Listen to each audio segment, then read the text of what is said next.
let's see, about a year in was when I finally, this is funny. When I was running for the first year, I was running a solo game for my wife, and I drew all of the maps out on the like the dry erase mats. I really wish I would have put them on paper because those are all gone except for like a handful of photos, and I really wish I could have them because I put a lot of work into making them look good, and I would use like sheets of paper to sort of reveal stuff. And so we had miniatures for our characters. We had painted some stuff in the past for board games, so we had those, and we painted new ones. And I was like, this is as much as I'll ever do. I'm not going to go crazy.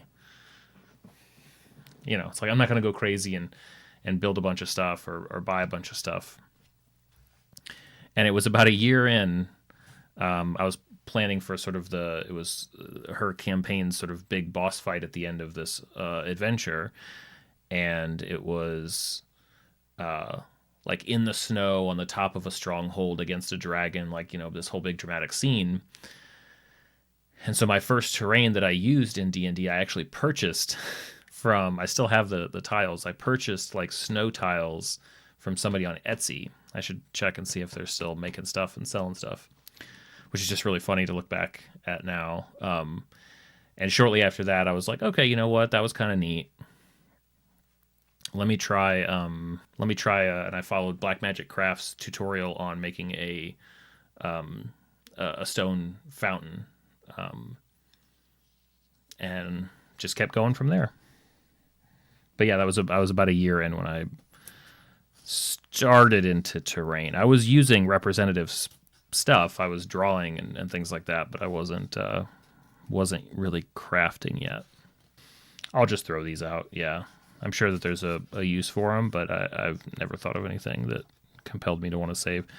It's really tough, like finding a balance of saving scrap. I have so much foam scrap that it does get to a point where you have to look at an offcut or look at waste like that and go like, do I really need another bag of this stuff sitting around to maybe be used, or is it just going to take up room and I gotta cut it off somewhere?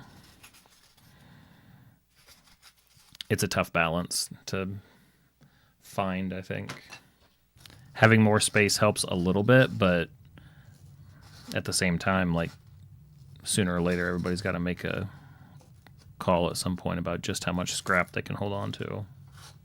Sometimes it helps to try to like process the scrap. Like if I have scrap pieces that I can definitely make into sort of straight edge, strips, if I can sort of process it into bricks or something like that, like this is fairly dead. Not a whole lot I can make out of that.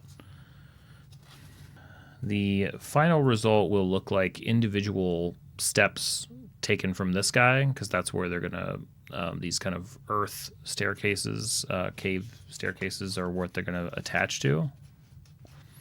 The reason I'm making these separate is that they're going to have some other stuff attached.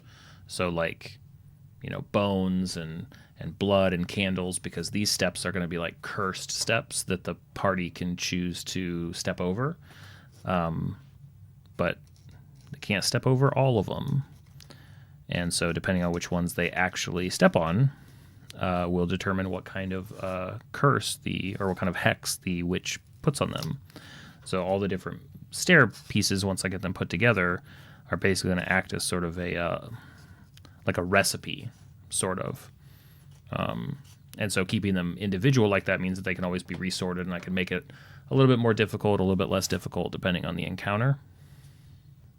And to some extent, like this process that I go through of sort of crafting my way to game ideas, this is sort of why, for me, it's not really about the crafting, because the reason I can get excited about making some of this stuff, even when it's a bit tedious and takes a while, is that I'm basically creating,